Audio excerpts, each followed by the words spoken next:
Good morning. This morning, I want to talk about something that I call spiritual posturing, and something called authenticity. And I want to be very careful here because don't want to sound judgmental, so I want to stay out of judgment. And I also don't want to poke at something in a way that starts to trigger me when someone pokes at something this way. Um, Spiritual posturing to me is this idea, and the reason why I'm talking about this, the reason why I talk about a lot of these topics is because I've done it myself. I remember when I was living in the community and I was really expanding, I was really finding myself, and I was just like so excited. And there was like a light at the end of the tunnel, and I had this really powerful medicine experience where it just kind of showed me everything that I needed to know. And of course, I got out of that and I wanted to tell everybody. And and then I started to find more about myself and more meditation. And I started to find a lot of peace in myself. And I felt myself completely um, different than everybody else. And I started to kind of, I don't know, it's like a look at me, I'm peaceful, look at me, I'm centered, look at me, I'm a spiritual person and I'm very calm under the storm. And I look back at that time and man, that was a dangerous time because I look back and I was really setting myself up for a fall. And I'm glad that it, shifted into authenticity.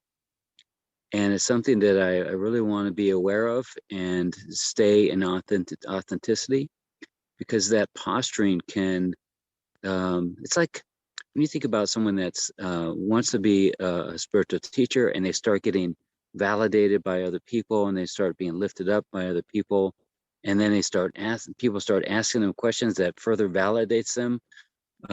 They start to believe the hype, they start to believe the story, and then they start getting ideas about what they should do with that. And that's that's that's all well and good if your intention is to be a spiritual rock star. Go for it. We need more spiritual rock stars, but you can't have both. You can't. I was in my mind, and what I've seen when that we allow our egoic nature to lead that, it's leading to a fall, and it doesn't really pair up very nicely with authenticity. Um, that that way of being can be very transparent to people that can see through that. So, we've seen people come and go here in Sedona, and they've all kind of led that kind of path of being a spiritual teacher and then being some kind of a guru, and then creating these programs that people sign up in these large amounts of money. And I'm really open to that shifting so that we can all experience all the abundance in our life and experience what it feels like to be a worldwide teacher, if that's what your mission is, and to be aware of this thing called spiritual posturing. So it's just something to be conscious of. It can show up in this way too. It can show up in a way that says, um, with spiritual language, I've got this all together, and there's a tiny bit of I don't have it together, but there's more of it of um, uh, I'm holding this presence, and nothing can phase this, and I'm here, and it's a very dangerous place to be as far as um, not allowing yourself to be human, not allowing yourself to experience and feel and be relatable to people. And I found that when I started to deviate away from my own spiritual posturing, it was hard. It was hard to find out, okay, if I'm not posturing, if I'm not known as this spiritually enlightened, awake person, who am I? And then I started to realize that I still got some more stuff to work on. And the more that I looked, like it was an opportunity to look deeper within myself, an opportunity to find out, okay, I think I'm this, but what's deeper than that? What am I resisting? What am I judging about other people, and that I could start to embrace within myself? Man, that was not easy, because there's this sort of a line or a place in you that says, I'm good right here. And I thought that I was good right there. And then I got into a relationship with an amazing woman who showed me that there was more to be, be experienced, excuse me.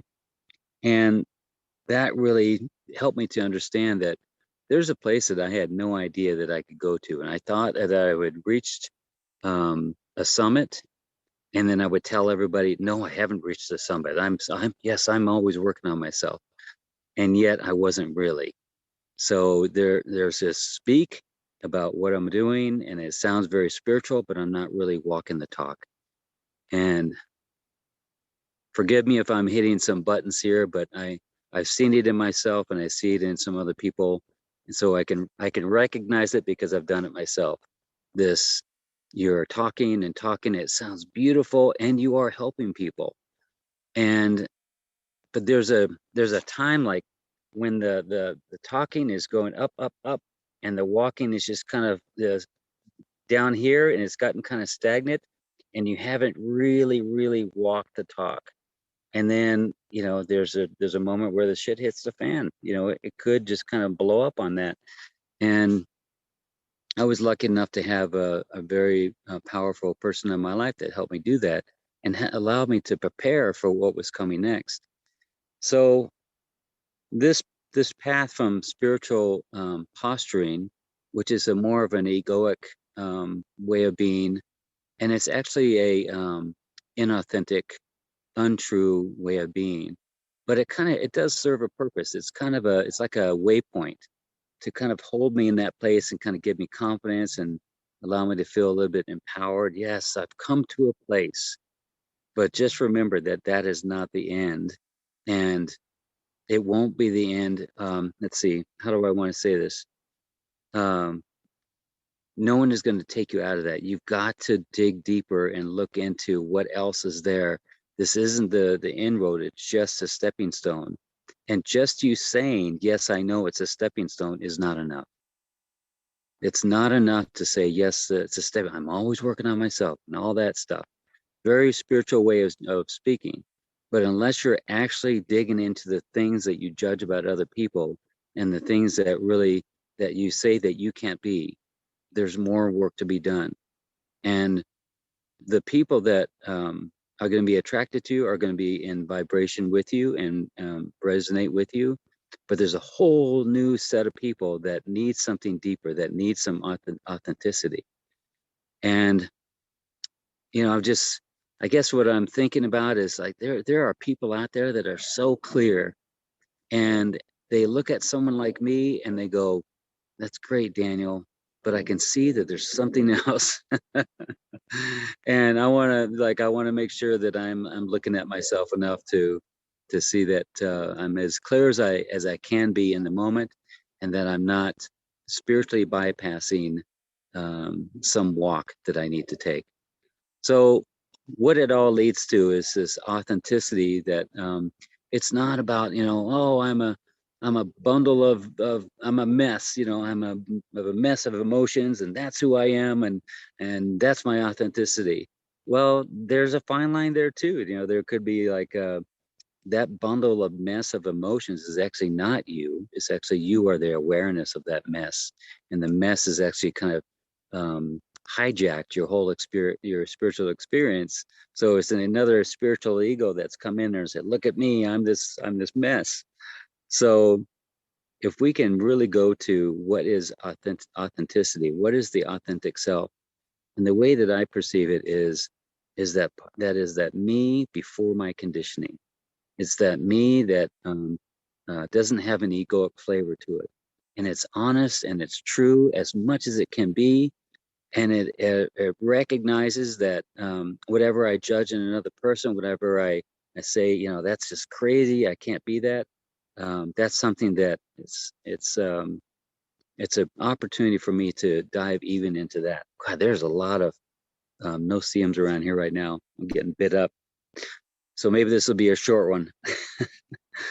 So the thing that really feels good to me and really feels good to the right people is this authentic way of being, and recognizing, yep, I've been that spiritual posturing, I've been that spiritual, the ego and the bypass and all that stuff. But just know that if you're in that place, love yourself there, and just know that it's just a temporary stone that you're stepping on. This is not the peak. This is a false peak. That's a good way of saying it. This is a false peak. Where you're headed is a deeper place. Oh, I just got a vision.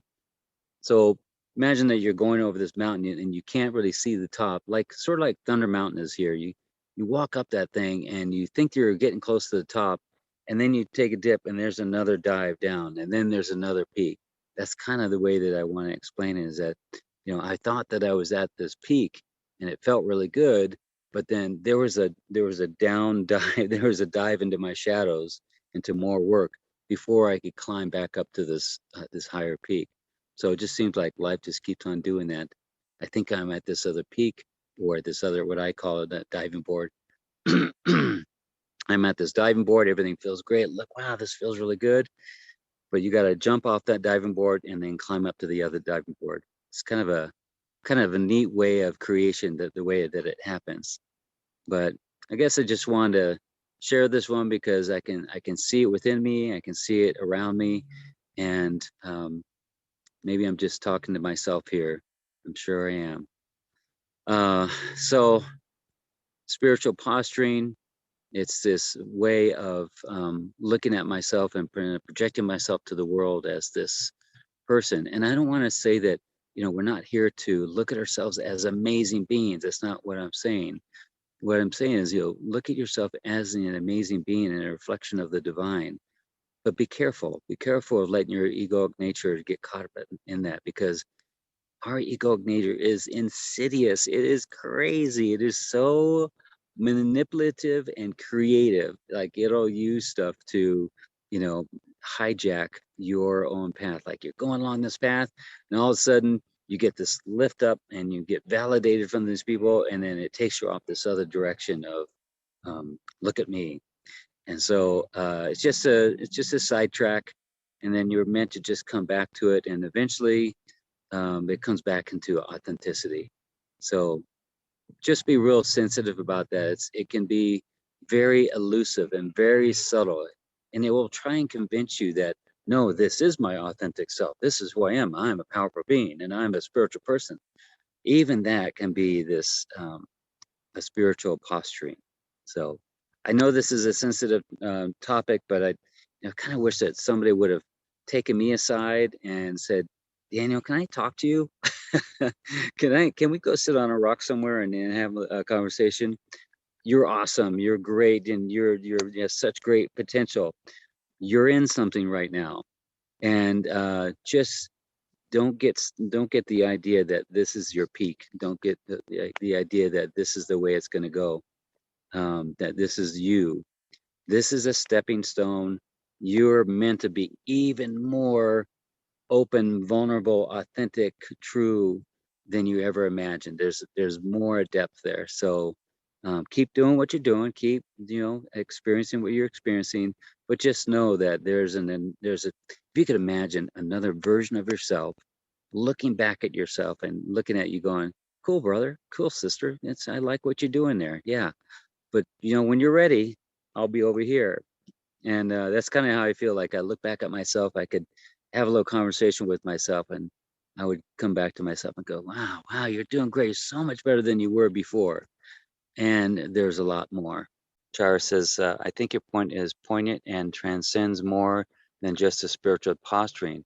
It happens even when you try to live your life in kindness and sensitive to others, and find that while I, quote, know better, I don't always do better.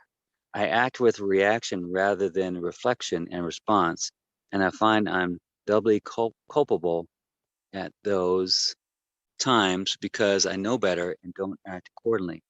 Your points today are helpful as always. Oh, that was super. That was awesome.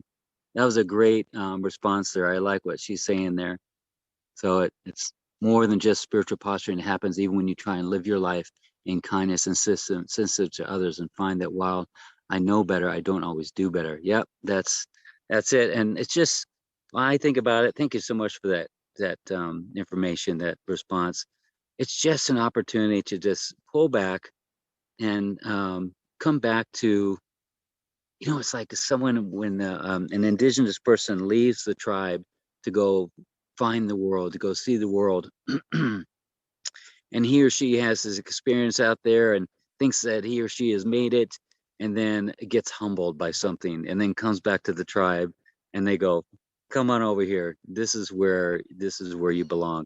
That's how I kind of feel about it. Like we go and explore these things, and it's just another opportunity to be humble and to love ourselves and to forgive ourselves. Again, thank you so much for being a part of this. I hope this helps. If you're in this part of your life, um, I guess it does also apply to not just like spiritual teachers and that kind of thing, but I guess it could apply to anybody. And just kind of coming back to our humbleness and our honesty and our inner truth.